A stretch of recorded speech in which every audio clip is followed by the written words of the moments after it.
आकलन का एक सिंपल उद्देश्य है, जो आपने बच्चे को सिखा दिया है किस हद तक सीख लिया, उसको सीखने में मदद मिले, जहां कमियां हैं उनको पूरा किया जा सके, है ना। क्या सीखा है, कितना सीखा है, कैसे सिखाना है, क्या आपके मेथड्स कामयाब हो रहे हैं जिन मेथड से आप सिखा रहे हैं, ये सारी चीजें हैं। ठीक, इस वजह से आकलन किया जाता है, ना कि इस बात के लिए कि नंबर कितने आए। सतत एवं व्यापक का मतलब है कॉम्प्रिहेंसिव, यानी लगभग सभी पक्षों में उसका शारीरिक, सामाजिक, सांवेगिक हर एक पक्ष, सिर्फ पेन पेपर का पक्ष नहीं। ठीक है अंकित, सुपर चैट कर रहे हैं आप भी। देखिए, व्यापक की यदि मैं बात करूं तो ये कॉम्प्रिहेंसिव होगा, कॉम्प्रिहेंसिव। ठीक, कॉम्प्रिहेंसिव मतलब हर एक पक्ष में, स्कोलैस्टिक और को स्कोलैस्टिक। स्कोलैस्टिक क्या होता है? शैक्षिक व सह शैक्षिक। शैक्षिक होता है पेन पेपर से संबंधित, और सह शैक्षिक होता है आपके बाकी सारे पक्ष, खेलना कूदना, दौड़ना भागना, जितनी भी चीजें हैं। तो हर एक पक्ष में आप बच्चे का आकलन करते हैं, सिंपल बात है। मूल्यांकन एक बड़ा शब्द है जिसमें आकलन, मापन ये सब आ जाते हैं। आकलन में आप ये देखते हैं कैसे सीखता है, मापन में आप ये देखते हैं कितना परसेंट सीख लिया है, और मूल्यांकन ओवरऑल जजमेंट के लिए होता है। ठीक है बात। फीडबैक के लिए भी आप, या इंप्रूवमेंट के लिए भी आप ये सारी चीजें करते हैं। अब दो शब्द हैं, एक है उपचारात्मक शिक्षण जिसको हम रेमेडियल टीचिंग कहते हैं, दूसरा एक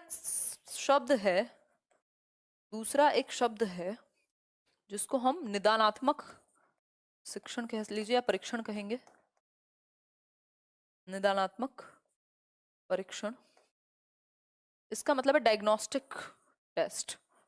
डायग्नोस्टिक का मतलब ही है जैसे डॉक्टर आपकी किसी भी बीमारी को डायग्नोज करता है खुद से लक्षण देख करके, या फिर आपका पैथोलॉजी लैब में भेज के आपका टेस्ट करा करके, उसी तरीके से यहाँ पे भी शिक्षक का भी काम यही है कि बच्चे को कुछ टेस्ट देके या जैसे भी पॉसिबल हो पता लगाया जाए, निदान किया जाए कि उसको प्रॉब्लम है कहाँ, सीखने में कमी कहाँ रह गई है, गैप कहाँ रह गया है। ये बहुत ही कीवर्ड है कि गैप कहाँ है सीखने में, ये आप पता लगा सकें, डायग्नोज कर सकें। उसके बाद हमेशा आप रेमेडियल टीचिंग यानी उपचारात्मक शिक्षण देते हैं, या तो दोबारा से पढ़ाएंगे या नए तरीके से पढ़ाएंगे, जहां उसमें कमी रह गई उसको पूरा करेंगे, फुलफिल करेंगे गैप को।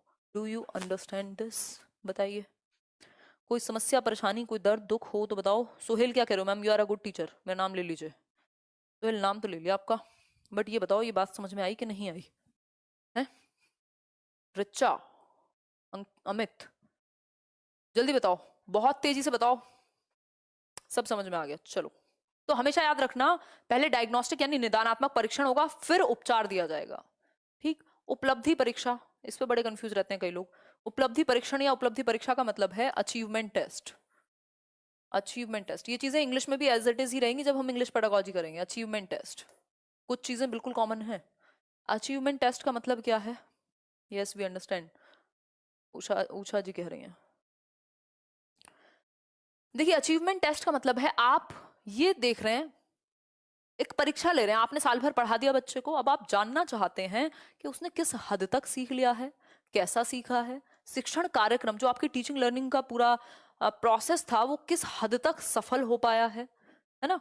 ये बातें आप, ये चीजें क्लैरिफाई करना चाहते हैं, इसलिए आप एक उद्देश्य उपलब्धि परीक्षण बनाते हैं, एक अचीवमेंट टेस्ट बनाते हैं, जिससे पता कर सकें कि बच्चे ने कितना सीख लिया है, कैसे सीखता है, अगर कहीं कमी है तो उसको कैसे ठीक कराएं। ठीक है रवि सोनी। फिर है भाषा कौशलों को कहाँ तक सीख पाया और उनके आधार पर भाषा का प्रयोग किस हद तक उपयुक्त ढंग से कर पाया है आदि। मतलब जो कौशल, जो स्किल्स, सुनना, बोलना, पढ़ना, लिखना उसको सिखाए गए थे, उनके आधार पे वो लैंग्वेज को यूज कर भी पा रहा है कि नहीं, जो सिखाया गया वो कितना इफेक्टिव था, कहां तक वो पहुंचा है, कैसे उसको ठीक करना है, ये बातें अचीवमेंट परीक्षण में यानी अचीवमेंट टेस्ट, उपलब्धि परीक्षण में आती हैं। अब तो नाम ले लीजिए, मुबारक अली कह रहे हैं। मुबारक हो, मुबारक अली आपका नाम ले लिया है। दक्षता परीक्षा देख लीजिए। दक्षता परीक्षा है आप कितने प्रवीण हो गए किसी चीज में, है ना। मतलब कितने पारंगत, कितने आप परिपक्व, कितने आप मास्टर कर लिया आपने किन स्किल्स को। वहां तो बात ये थी कि कैसे सीखा है, कितना सिखाया है, उसको कितना अचीव किया है। यहाँ बात ये है क्या आप दक्ष हो गए किसी चीज में या नहीं, आप परिपक्व हो गए कि नहीं, आप मास्टर कर लिया आपने स्किल्स या नहीं कर लिया। यहाँ बात मास्टरी की है कि किस हद तक मास्टरी हुई है। तो ये हल्का सा ही अलग है उससे।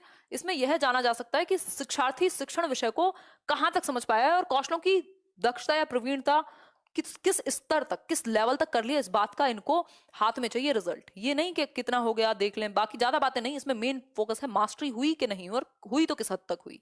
फोकस है मास्टरी पे, कि अगर उसकी स्पीकिंग स्किल अच्छी है तो कितनी हद तक अच्छी है, क्या वो डिबेट में पार्टिसिपेट कर लेगा, क्या वो इसी चीज में पार्टिसिपेट कर लेगा। ठीक, तो ये दक्षता परीक्षा है। परीक्षा लाइक शेयर सब्सक्राइब कर दीजिएगा, देर आए दुरुस्त आए।